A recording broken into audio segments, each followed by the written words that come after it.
കഴിഞ്ഞ തവണ പറ വന്നു പോയപ്പോൾ ഗൗരി എന്നോട് ചോദിച്ചു, ജിക്കി ചേച്ചി എന്തിനാ കരയുന്നതെന്ന്. എനിക്കറിയില്ല. എല്ലാ വർഷവും അമ്മ ആദ്യം കാണുമ്പോൾ സങ്കടങ്ങളെല്ലാം പുറത്തു വരുന്നതാകും, പിന്നെ കാണുമ്പോഴെല്ലാം സന്തോഷം. ആ വർഷത്തെ വിശേഷങ്ങൾ മുഴുവൻ പറയാതെ പറയും. ഈ നാട്ടിൽ ജനിച്ചതുകൊണ്ടായിരിക്കും വലിയളങ്ങര അമ്മയുടെ പറയെടുപ്പും അശ്വതിയൊക്കെ ജീവിതത്തിൽ ഇത്ര പ്രാധാന്യമുള്ളതും പ്രിയപ്പെട്ടതും ഒക്കെ ആയത്. എൻ്റെ നാട് ഓണാട്ടുകരയുടെ ഭാഗമാണ്. നാട്ടിലെ പ്രധാന അമ്പലം വലിയളങ്ങര ദേവീക്ഷേത്രം. ദേവീക്ഷേത്രമാണെങ്കിലും വലിയളങ്ങര അമ്മയെന്ന് എപ്പോഴും വായിൽ വരാറുള്ളൂ. അങ്ങനെയാണ് ശീലിച്ചിട്ടുള്ളത്. കുംഭമാസത്തിലെ അശ്വതിയാണ് ഇവിടുത്തെ ഉത്സവം. പക്ഷേ ഒരു മാസം മുമ്പ് തന്നെ നമ്മുടെ എല്ലാം വീടുകളിൽ അമ്മ പറക്കെഴുന്നള്ളത്. അതാണ് ഇപ്പോൾ കാണുന്നത്. കല്യാണം കഴിഞ്ഞിട്ടും കുട്ടികളായിട്ടും ഏത് സ്ഥലത്ത് പോയാലും ഈ ഒരു ദിവസം എൻ്റെ വീട്ടിൽ നിൽക്കാനാണ് എനിക്ക് ഏറ്റവും ആഗ്രഹം. അത് മാക്സിമം ചെയ്യാറുമുണ്ട്. അങ്ങനെ ഇത്തവണത്തെ പറ വരുന്ന ചടങ്ങിൽ പങ്കെടുക്കാനെത്തിയതാണ് ഞാനും കുട്ടികളും. ഇന്നലെ തന്നെ കുറേ റോസാപ്പൂ വാങ്ങിച്ച് വലിയൊരു മാലയൊക്കെ ഉണ്ടാക്കിയിട്ടുണ്ട്. പൂജാരി അതെടുത്ത് ദേവിയുടെ കഴുത്തിലിടുമ്പോൾ നമുക്കുണ്ടാകുന്ന സന്തോഷമുണ്ടല്ലോ. അതുകൊണ്ട് തന്നെ എനിക്ക് നിർബന്ധമായിരുന്നു ഞാൻ തന്നെ മാല കെട്ടണമെന്ന്. 2 പേരുടെ തോളിൽ വെച്ചുകൊണ്ടാണ് ജീവിത കൊണ്ടുവരുന്നത്. ഈ ജീവിതയാണ് നമ്മൾ ദേവീ സങ്കല്പമായിട്ട് കണക്കാക്കുന്നത്. നമുക്ക് ആ വർഷത്തെ മൊത്തം സങ്കടങ്ങളും മനസ്സിൽ വരും, അത് പറയുകയും ചെയ്യും. അതുകൊണ്ടായിരിക്കും ഞാൻ എപ്പോഴും അമ്മ ആദ്യം വീട്ടിൽ വരുമ്പോൾ കരയാറുള്ളത്. പക്ഷേ കുറച്ച് ദിവസം കഴിയുമ്പോൾ നമുക്ക് ഭയങ്കര സന്തോഷമാണ്. ഇനി അങ്ങോട്ട് ഉത്സവങ്ങളുടെ നാളാണല്ലോ.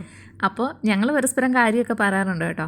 എൻ്റെ സങ്കല്പമായിരിക്കാം, എന്നാലും എൻ്റെ കാര്യങ്ങളും അമ്മയുടെ കാര്യങ്ങളൊക്കെ ഞങ്ങൾ പറയാറുണ്ട്. അത് കുഞ്ഞിലേ ആയിരുന്നു കൂടുതൽ. പറയെഴുന്നള്ളിപ്പിന് വന്നാൽ ഒരു 5 മിനിറ്റൊക്കെ നമ്മുടെ വീട്ടിൽ കാണത്തുള്ളൂ. പക്ഷേ നമ്മൾ അതിനു വേണ്ടി എത്ര ദിവസമായിട്ട് ഒരുങ്ങുമെന്നറിയോ? വീട്ടിലിരിക്കുന്ന സകല പാത്രങ്ങൾ എടുത്ത് കഴുകും, വീട് മൊത്തം ക്ലീൻ ചെയ്യും, ഉള്ള തുണികളെല്ലാം കഴുകും, അത്രയും വൃത്തിയാക്കി ഇടും വീടും പരിസരവും എല്ലാം. എന്നിട്ട് ഒരു 5 മിനിറ്റ് ആ ഒരു കാത്തിരിപ്പ് വളരെ വലുതാകട്ടോ. ഒരു വർഷത്തെ കാത്തിരിപ്പ് ഞാൻ നേരത്തെ പറഞ്ഞില്ലേ, അത് തന്നെ. അതിരാവിലെ തന്നെ നമ്മുടെ വീട്ടിൽ പറ വരും. എത്ര ഒരുക്കിയെന്ന് പറഞ്ഞാലും എന്തൊക്കെ ചെയ്തെന്ന് പറഞ്ഞാലും അപ്പോഴും വെപ്രാളമാണ്. എന്നിട്ട് എല്ലാം ഒരുക്കി വെച്ചൊരു കാത്തിരിപ്പുണ്ട്, ഇങ്ങനെ ചെണ്ടമേളത്തിന് കാതോർത്ത്. അപ്പം പറയും പുളുക്കിയെത്തി, അല്ലെങ്കിൽ വലിയളങ്ങര അമ്പലത്തിൽ നിന്ന് ഇറങ്ങിയിട്ടുണ്ട്. കാരണം നോക്കാൻ വേണ്ടിയിട്ട് ആളുകൾ പോകും. അത്ര പ്രാധാന്യമാണ് നമ്മുടെ വീട്ടിലെ ഈ ഒരു ചടങ്ങ്. നമ്മുടെ വീട്ടിലെ ചടങ്ങ് കഴിഞ്ഞാലും നമ്മൾ അമ്മയുടെ കൂടെ തൊട്ടടുത്തുള്ള കുറച്ച് വീടുകളിലൊക്കെ പോയി അവിടെയൊക്കെ പറയെടുപ്പെല്ലാം കണ്ട് എന്നിട്ട് തിരിച്ചു വരത്തുള്ളൂ. ഇതിപ്പം എൻ്റെ അപ്പച്ചിയുടെ വീട്ടിലെത്തിയതാണ്. അവിടെയും ഞങ്ങൾ പോയിട്ടുണ്ടായിരുന്നു. ഇത് കഴിഞ്ഞ് അൻപുലിയുള്ള വീട്ടിലാണെങ്കിൽ ഏകദേശം ഒരു അരമണിക്കൂർ വിശ്രമവും ഭക്ഷണവും ഒക്കെ കഴിഞ്ഞിട്ടായിരിക്കും ദേവി പോകുന്നത്. നമ്മുടെ നാട്ടിൽ പറയെടുപ്പും പറ കൊടുപ്പും ഒന്നും ഈ ഒരു ഹിന്ദു വിഭാഗത്തിന് മാത്രമുള്ളതല്ല. ജാതി മത ഭേദമന്യെന്ന് പറയാം. കാരണം ഇവിടെ അടുത്തൊരു മുസ്ലിം കുടുംബത്തിൽ അവരുടെ വീട്ടിൽ എത്ര പേരുണ്ടോ അവരെല്ലാം ഈ ഒരു ചടങ്ങിൻ്റെ അന്ന് വീട്ടിൽ വരാറുണ്ട്. പിന്നെ അന്യദേശത്ത് ജോലിക്ക് പോയവരും കല്യാണം കഴിച്ചു പോയവരും ഒക്കെ ഈ ഒരു സമയം നോക്കിയാണ് ലീവ് എടുത്ത് വരാറുള്ളത്. നമ്മുടെ നാട്ടിൽ ഓണത്തിനെക്കാട്ടി പ്രാധാന്യം അശ്വതിക്കാണ്. കുംഭമാസത്തിൽ അശ്വതി. ഞാൻ നേരത്തെ പറഞ്ഞില്ലേ നമ്മൾ ഓണാട്ടുകരയുടെ ഭാഗമാണ്. അതായത് കായംകുളം, മാവേലിക്കര, ഹരിപ്പാട്. അതുപോലെ നിങ്ങൾക്ക് കുറച്ചുകൂടെ കേട്ടാൽ മനസ്സിലാവുന്നത് ചെട്ടികുളങ്ങരയെ പറ്റിയായിരിക്കും. വലിയകുളങ്ങര അമ്പലത്തിലെ അശ്വതി കഴിഞ്ഞാൽ തൊട്ടടുത്ത ദിവസമാണ് ചെട്ടികുളങ്ങര ഭരണി. അവിടുത്തെ ചടങ്ങുകളും ഇതൊക്കെ തന്നെ.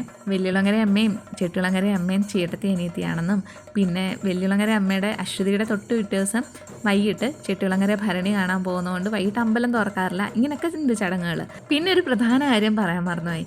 അമ്പലത്തിൽ ദേവി വന്ന് പറ നിറച്ച് കഴിഞ്ഞിട്ട് ഒരു കളിയുണ്ട് കേട്ടോ മുറ്റത്ത്.